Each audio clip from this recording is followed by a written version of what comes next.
Halo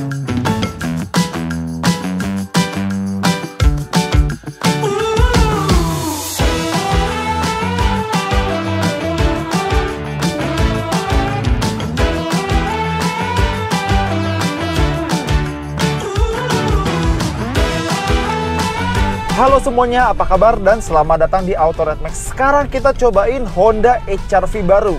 Ini tipe SE dan harganya sekitar 400 juta. Dan kita akan cari tahu apakah worth it harga segitu buat HR-V baru tipe SE dibanding versi lama atau dibanding kompetitornya. Check this out.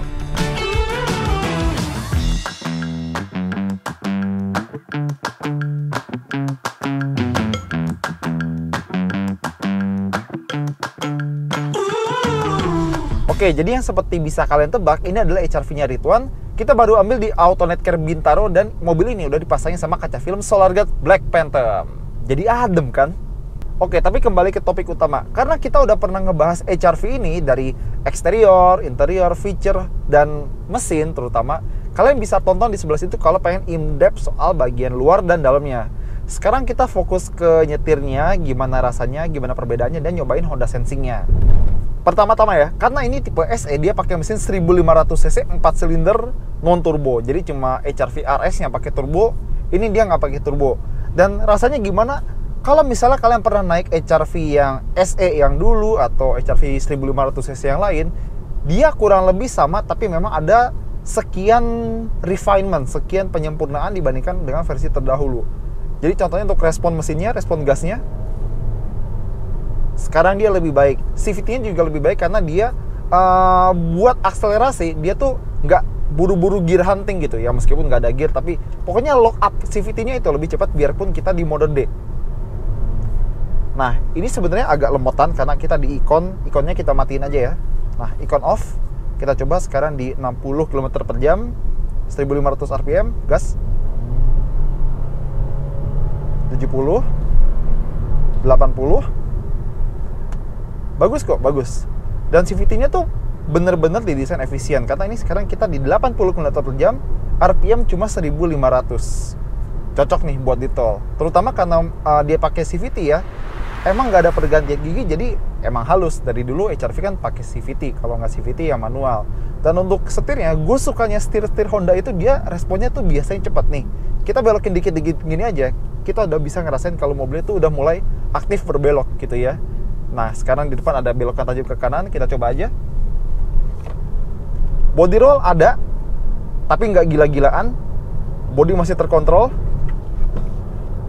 Kestabilan masih bagus. Tapi apa yang gue rasakan adalah HR-V ini dibikin lebih nyaman daripada generasi sebelumnya, lebih soft. Bukan berarti lebih doyong-doyong, tapi dia tetap stabil. Hanya ditambah ekstra kenyamanan. Misalnya, tadi kita ngelewatin speed bump, duduk-duduknya itu nggak separah HR-V lama. Bahkan kalau untuk urusan peredaman suara ya, di mana Honda tuh biasanya buruk di bagian itu, ini udah improve dibandingkan generasi kemarin. Sekarang gue jalan 60 km/jam di sekitar 2000 rpm, suara dari kolong, suara ban itu masih ada, tapi lebih lebih tenang dibandingkan HR-V kemarin. Oke, mungkin masih ada rival-rivalnya yang kedapan suara itu lebih bagus, tapi ini jelas improvement dibandingkan sama HR-V yang sebelumnya. Cuma biarpun gue bilang begitu ya, dia lebih stabil, lebih nyaman, tetap tolong diingat ini adalah crossover untuk sejuta umat, untuk semua kalangan. Mahasiswa, bapak-bapak, ibu-ibu, pelajar gitu ya. Jadi tetap ada limitnya. Tadi gue udah coba di sekitar kecepatan 120 lebih ke atas. Gue coba belok agak agresif, bagian belakangnya tuh agak sedikit kerasa agak keluar, agak ngebuang. Jadi tetap hati-hati. Terus duduk di mobil ini pun enak, baik sebagai pengemudi ataupun sebagai penumpang.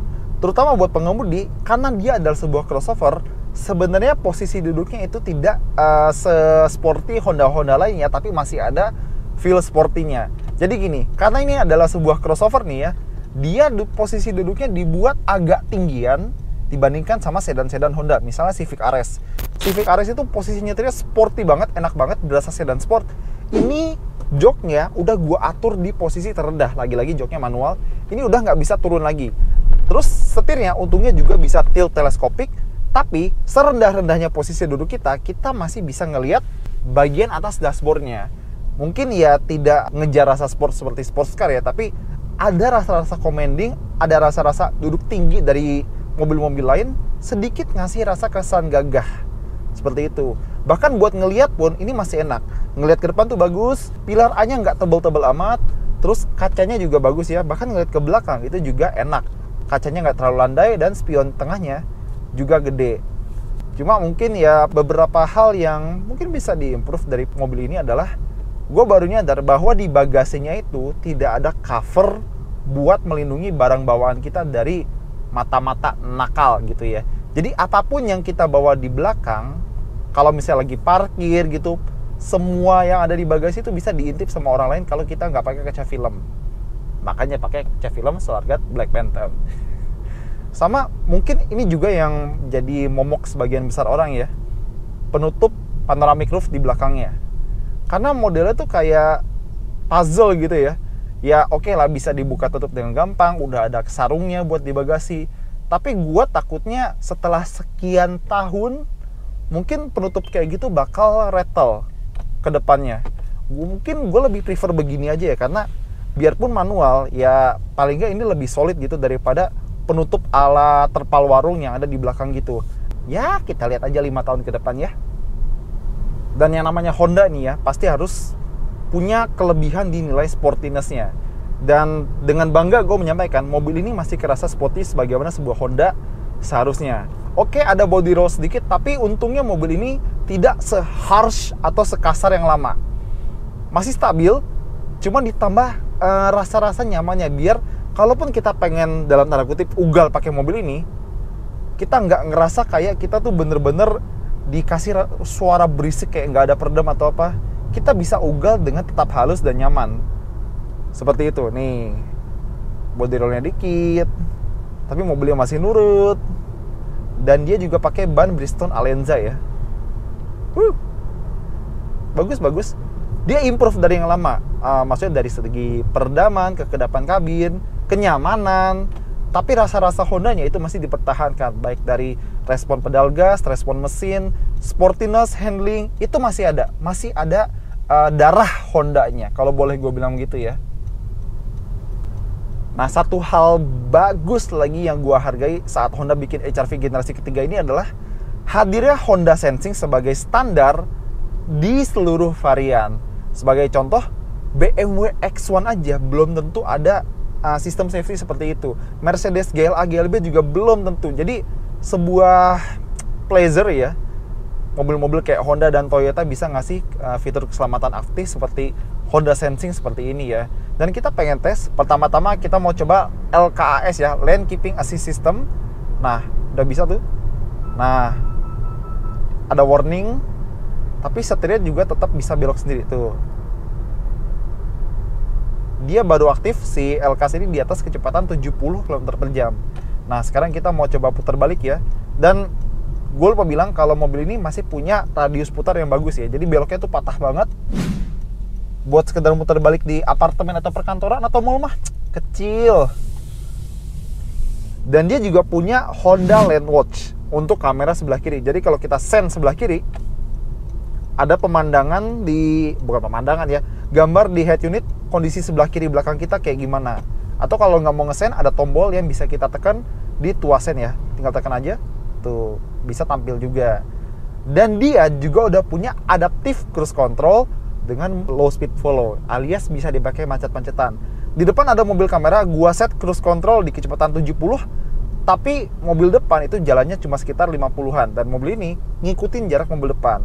Kita bisa pilih jaraknya dari tombol di sebelah kanan setir yang gambarnya garis 3 level itu, mau jauh, menengah, atau dekat. Seperti itu ya. Dan kalau misalnya mobil depan tuh ngerem, nih, gua nggak ngerem ya, mobil ini ikutan ngerem. Dia ikutan melambat sendiri tergantung mobil depan.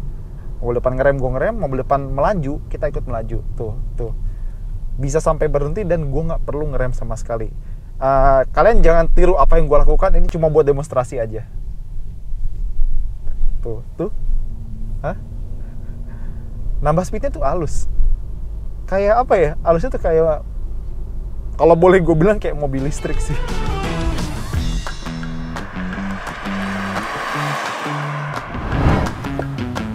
Oke, jadi itu dia Honda HR-V baru dan kebetulan kita bawa abangnya. Hai. Kebetulan gue sebagai pengguna Gen 2 ya HR-V sampai 6 tahun loh. Gue sebagai pengguna jadi udah ngerasain pahit manisnya si HR-V ini selama di Indonesia. Ada manisnya? Masih ada. Walaupun pahitnya ya nanti kita bahas lah ya. Ya sih, gimana nggak mungkin ada manisnya? Mobil buaya kampus ya. Ini the next fuckboy loh. Hati. Ya udah sekarang kita langsung aja bahas dari segi eksterior nih. Kita bandingin. Gen 2 ini kalau gue lihat-lihat ya, itu dia seakan kayak telur dan tiba-tiba di Gen 3 ini menetas. Jadi kayak Harrier. Telang. Gen 2 bulat-bulat ya. Sekarang udah nggak bulat lagi. Sekarang udah nggak bulat lagi dan garisnya udah nggak seberani yang Gen 2 ya. Karena di Gen 2 ini garisnya tuh dari kayak pilar C terus nunduk ke bawah tiba-tiba langsung ke pilar A. Itu berani gitu garisnya. Sementara kalau di Gen 3 ini garisnya ya lurus-lurus aja, monoton gitu. Itu bukan gara-gara salah coret. Jadi lagi ngedesain nih. Bersin gitu. Enggak dong. Nih. Salah ya? Oh, tetep bagus. Ya tapi Honda baru ya gini maksudnya nggak cuma HR-V. Coba lihat kayak BR-V, terus Civic RS. Nah, terus emang CR-V baru juga kotak-kotak. Nah, itu dia. Dia apa ya? Untuk yang generasi terbaru Honda tuh mulai berani gitu ya untuk mulai desain-desain yang baru, mulai garis-garis yang apa ya? Istilahnya maksud lo main aman. Main aman dia. Jadi mulai kelihatan dari Civic, kelihatan dari BR-V, itu dia udah nggak ada garis-garis yang tabrakan gitu. Iya, biar masuk ke selera semua orang. Nah, cuma untuk ganteng yang mana subjektif, tapi kalau gua demen yang baru ini sih. Tapi emang subjektif juga sih ya. Iya. Gantengan ini sih benar, jujur. Ya, tapi kalau by spec aja lampu depan belakang udah LED dan lampunya nyala light bar-nya ya. Nah, iya. Tapi sequentialnya dia masih yang depan doang, sementara di sen belakangnya dia masih halogen. Sayang banget. Ya miss sih. Iya sih. Cuma lu sempat punya cerita soal bagasi ya? Oh iya nih, bagasi. Soal bagasinya, emang dia sayang. Kalau di Gen 2 ini, dia ada tray nih. Tapi aslinya nggak dapet kan? Aslinya nggak dapet. Beli sendiri, OEM. Tapi dia disediain. Ada relnya. Ada relnya. Sementara yang itu cuma gantungan buat sayur doang. Jadi nggak ada garis railingnya. Jadi kayak yang tadi gue bilang, dia tuh nggak ada cover bagasi. Jadi apapun yang kalian taruh, kalau kalian nggak pakai kaca film, pasti kelihatan sama orang luar. Itu. Terus ya karena di Jepang hampir nggak ada maling sih ya. Beda saat kan ini Karawang, spek Karawang mestinya menyesuaikan dengan Indonesia dong. Bukan salah mobilnya, salah kriminalitas di sini dong. Aduh, berat ya, berat ya. Terus gue mau komplain juga, ternyata mudguard-nya belum dipasang loh dari orisinal. Ini gue mudguard dipasang sendiri, masangnya sendiri juga. Jadi Honda tuh DIY ya, do it yourself. Do it yourself sama engine guard yang bawah. Do it yourself banget ini Honda. Yang ini nggak dapat. Istilahnya berarti belum tobat secara eksterior. Tapi teknologi tobat sih, gua akui itu. Oke, nanti kita omongin ya kalau soal interior. Iya. Dimensinya, nah di atas kertas sama secara wheelbase. Jadi 2,6 meter dimensinya masih sama yang Gen 2, cuma secara panjang dan lebar emang lebaran dan panjangan si Gen 3 ini. Tapi kalau secara tingginya ternyata lebih tinggi ini. Lebih tinggi sekitar 2 cm ya, 20 mm. Jadi lebih tinggi. Ya emang ini atapnya sedikit lebih rendah daripada yang lama, tapi space-nya tetap salah satu yang paling lega. Yes, makanya. Nah, udah ngomongin space, masuk ke dalam kali ya? Ya, kita masuk ke dalam ya. Interiornya? Interiornya? Ya, gue penasaran pintunya, bukain dong. Aduh, malu sih ngomongin karet nih. Hah? Ngomongin karet? cuma sepotong gini doang. Apaan kayak gini? Selang akuarium aja karetnya lebih panjang. Ya ini waktu Gen 2 belum tobat, Honda belum tobat ini. Makanya ini dong. Nih. Iya lo itu udah full tuh, udah bagus nih. Ya nggak full sih, ke bawah nggak. Oh iya deh, ke bawah nggak deh dia. Ke bawah nggak. Tapi bagian belakang nih. Nah, belakang buka. Belakang deh ya. Atas enggak. Ya sedihnya Honda waktu zaman 2010-an. Untung udah 2022 sekarang. Makanya improve-nya di sini nih. Set. Dari atas. Bagus sih. Dan dia sampai bawah. tebel ya. Iya tebel nih. Makanya bagus. Mungkin salah satu kunci atau rahasia kenapa HR-V baru soundproofing yang lebih bagus mungkin ini karetnya. Ya. Peredamannya bisa lebih baik ya dibandingkan yang Gen 2. Iya, kalau ini kan ASMR suara jalan ya. Ini ASMR road noise-nya ASMR. Kalau yang BR-V ASMR hujan. Suara hujan. Nah, sekarang bahas bagian interiornya deh. Interiornya itu kita mulai dari dashboard dulu kali ya. Oke. Nah, kalau di Gen 2 ini dashboardnya itu masih drivers oriented. Dia head unit ngarah ke driver dan konsol tengahnya floating. Jadi dia benar-benar kayak kokpit. Sementara kalau di Gen 3 emang dia konsol tengahnya tinggi dia. Tapi head unit itu nggak ngarah lagi ke driver. Jadi nggak drivers oriented sebenarnya. Tapi kan jadi dashboard yang lurus. kayak hidup tuh harus lurus. Oke, boleh. Cuma konsol tengahnya itu loh. Di Ya. Gen 2 dia bisa digeser maju mundur. Ya jadi kalau di HR-V lama sayangnya konsol tengah itu nggak floating kayak yang lama, jadi tetap tinggi tapi tinggian yang lama. Sama armrestnya yang ini nggak bisa Nggak maju bisa. mundur, kalau yang lama bisa. Nah, itu dia. Jadi apa ya? Jadi kayak kurang di situ lagi gitu kan. Ya kalau yang lama feel cockpitnya sih dapet, tapi yang ini ya lagi-lagi biar ada kesan luasnya, tapi ya plus dan minus lah. Nah, ngomongin soal kesan luas, karena emang wheelbase sama ya. Pas gue masuk ke kursi belakang itu dia tetap sama aja sih space-nya. Cuma sekarang ditambah ventilasi AC. Nah, Lebih bagus tuh. Gitu dong. Karena kalau di Gen 2 itu cuma dikasih fitur apa? Naruh botol doang, Sat. Serius. Enggak, jadi kan nggak ada AC kan? Nggak ada AC. Nggak, lu kepanasan, taruh minuman dingin. Biar apa? Lu tempel ke muka gitu. Ya minum dingin, buat ini apa? tempel ke muka gitu kan. Namanya minum buat diminum, gimana bener, kayak gitu ya mesti bener, gua bener. ajarin. Tapi ya itu, kan punya lu kan tipe E ya, nggak ada Ah. panoramic sunroofnya. Yes. Nggak ada panoramic roof. Roof. Salah, karena ini nggak bisa dibuka juga. Cuma ya itu bagian belakangnya. Ya. Ya, sebagai catatan, gue nggak masalah sama cover manual, gue nggak terlalu masalah. Nggak bisa dibuka juga, ya agak sayang, tapi oke lah, nggak apa-apa.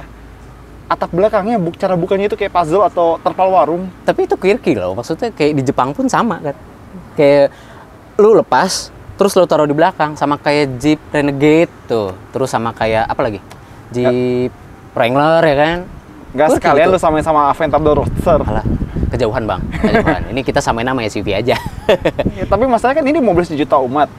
Dia mengincar siapa aja, termasuk orang yang kemungkinan ceroboh kayak gue misalnya. Oh. Jadi bayangin, 5 tahun lagi, dijual Honda HR-V SE, service record, mulus, tangan pertama, kilometer rendah, minus, tutup roof hilang. Waduh, Tutup atap harga hilang. jual bisa langsung turun tuh, bener. Ngeri. Bener juga sih, bener-bener. Makanya kalau punya mobil ini, please, jangan teledor. Yes. Nah, ngomongin soal driving impression nih, Sat. Nah, Kalau gue monggo, ngomongin ya, abangnya duluan. di Gen 2 dulu ya. Di driving impression ini kalau soal setirnya, ya electronic power steering, jadi menurut gue itu berasa terlalu ringan. Kenapa? Karena gue sempet ya bawa mobil ini 160 itu udah melayang banget mobilnya. Udah ya 120 lah, 120 ke atas tuh mobil ini berasa melayang karena terlalu ringan setirnya. Terus respon gasnya yang dia bagus. CVT Earth Dreams itu dia selagi mempertahankan sisi responsivitasnya tapi tetap irit mobilnya. Itu tuh yang Honda yang gue respect banget sama Honda.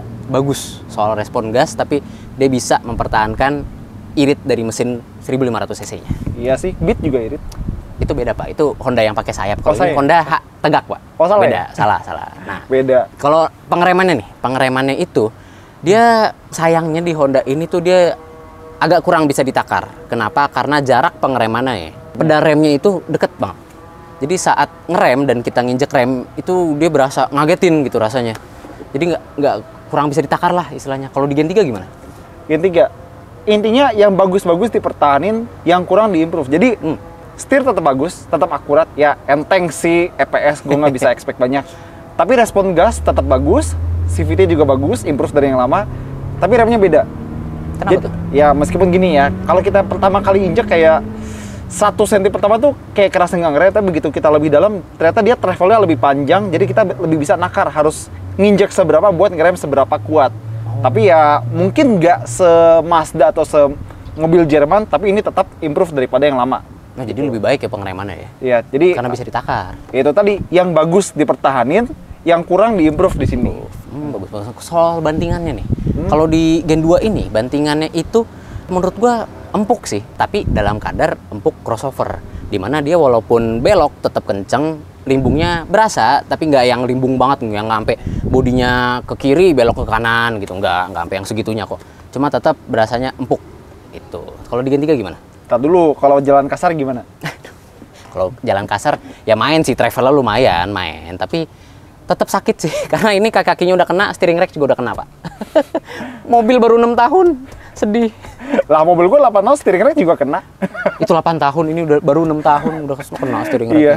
Tapi kalau yang baru ya lebih empuk daripada yang lama. Body roll ada, tapi ya masih masuk batas toleransi, masih aman. Dan kalau kita belokin juga masih kerasa nurut mobilnya. Setir akurat, terus suspensinya itu masih hold mobil ini dengan baik gitu. Meskipun tadi gue sempat coba di atas 120, tadi 30-40, kalau kita belok agresif, bagian belakangnya udah mulai Ngangkat keluar. ya. Oh, tadi juga gue ngikutin dari belakang, pas ngelewatin speed bump lagi belok juga tetap kelempar tuh. Sama kayak di HRV ini juga masih kelempar suspensinya. Harusnya pakai AWD ya nih mobil. Jadi mahal sih, tapi boleh juga tuh ide buat Honda. Kan pajaknya nggak ngaruh sekarang. Iya, sekarang udah ngaruh ya pajaknya. Iya. Boleh tuh buat Honda tuh ide lumayan. Nah, terus soal apalagi nih Sat, kira-kira fiturnya kali ya, fitur. Mungkin mulai dari dia deh, karena apalagi fitur yang mau gue bahas di sini. Sensor parkir nggak ada, baru improve di facelift-nya. Terus ini ya, gue mau ngomong nih, pre-facelift kamera gue masang sendiri, nggak dipasangin dari Hondanya. Sedih. Ya udah langsung ngomongin Sat, soal fitur deh. Honda dulu pelit ya? Iya, pelit. Lema sekarang? Enggak. Enggak dong. Enggak kayak lama. Jadi kita akuin Honda sekarang nggak pelit, tapi iya. ada beberapa yang masih dipertahankan pelitnya. Iya, bener. Jadi pertama dari good-nya dulu, sisi Good-nya bagusnya dulu. Honda Sensing standar di semua varian. Dan dia juga ada rear seat reminder. Jadi kalau kita lupa masukin barang atau orang di jok belakang, misalnya bayi ya. Iya, ada yang ketinggalan bisa Diingetin sama mobilnya. Gitu. Terus dia juga Apple CarPlay, Android Auto standar. Terus beberapa feature yang di HR-V lama kayak Econ, Brake Hold, Electronic Parking Brake itu juga tetap ada di sini. Idle Shift juga ada, dan ya meskipun yang tipe SE ini belum pakai instrumen yang full layar kayak misalnya Civic gitu ya, tapi ya masih oke lah. Masih oke lah, karena kalau di sini layar masih monokrom. Ya cuma masih digital. sayangnya ada satu feature yang hilang di HR-V baru ini. Apa tuh, Sat? ASMR road noise. Aduh. Untung ada Sound of Nature di Gen 2 ini ya kan, jadi bisa lebih menyatu dengan aspal. Mending kalau aspalnya bagus. Ya, adalah di beberapa tempat aspal bagus. Oh, berarti Bintaro bagus. Cuma sayang di Gen 3 ini nggak ada ini ya kamera 360 ya. Ya, sayang. sampai yang paling mahal juga nggak ada. Sampai yang kamera paling 360. mahal pun ya, yang sampai udah nyentuh 400 juta, 500 juta malah ya. Enggak, maksud gue gini, nggak usah HR-V, Civic, Accord, nggak ada kayak gitu. Honda, sayang banget tuh. Ya, tapi untungnya di sini udah berkurang ASMR road noise atau rain noise ya. Untungnya. Jadi kalau dulu di HR-V lama tuh harus teriak-teriak buat ngobrol, di sini nggak usah. Jujur, walaupun kalau hujan sih masih keredam, nggak kayak adeknya si DRV. Aduh, itu mana gua lagi saksinya. Sedih banget tuh. Oke, jadi kesimpulannya soal apakah HR-V baru ini yang SE ya worth it daripada HR-V yang lama, kita bilang sih iya. Yang SE itu paling masuk akal dibanding yang lain. Ya RS bagus, cuma harganya udah deket-deket 500. Agak, lu perlu alasan kuat buat beli itu gitu. Iya, lu perlu alasan kuat, entah lu suka mesinnya. Nah, itu dia, karena di SE itu dia udah dapat mesin yang cukup sebenarnya, 1500 cc, mesin bawaan city hatchback ya. Iya. Kalau ini sih masih bawaan Jazz, cuma beda 1 horsepower doang sih sebenarnya. Ya nggak ngaruh. Nggak ngaruh lah. Maksudnya ngaruh tapi nggak banyak lah. Secara dimensi juga dia nggak beda jauh, mesin masih kuat. So SE dia masih yang paling worth it gitu. Ya, jadi kalau saran dari kita, kalau kalian mempertimbangkan HR-V baru ini, emang dia lebih worth daripada yang lama. Tapi tipe mana yang worth? Kalau kita bilang tipe E dan SE itu udah cukup. Kalau kalian pakai tipe RS ya mungkin agak terlalu mahal, kecuali kalian emang butuh mesin turbo. Dan tampilan ala RS ya. Agak overpowered sih, jujur. Gak sabar nih, gue pengen bandingin HR-V sama rival-rivalnya. Nah, nanti ya. Nanti ya, mungkin selanjutnya next kita bisa bandingin sama rival-rivalnya. Kayak si yang dari Korea itu. Oh, masinis. Masih, oh iya bener juga sih. Bener juga, sama gerbong-gerbongnya nggak? Nah, enggak ya. Iya, jadi segitu aja dulu dari Autonet Max. Makasih banget ya udah nonton. Jangan lupa subscribe dan juga tekan loncengnya. Tolong tinggalkan kolom komentar kalau kalian punya HR-V Gen 2, dan jika kalian ingin membeli Gen 3, komentar aja di bawah ya. Iya, jangan lupa kalau sharing pengalaman ya. Yes. Oke, gua Satrio. Gua Bagas. Sampai jumpa di video berikutnya. Dadah. GoPro stop recording. GoPro stop recording. GoPro stop recording. Udah lah, langsung terusin aja, Pak.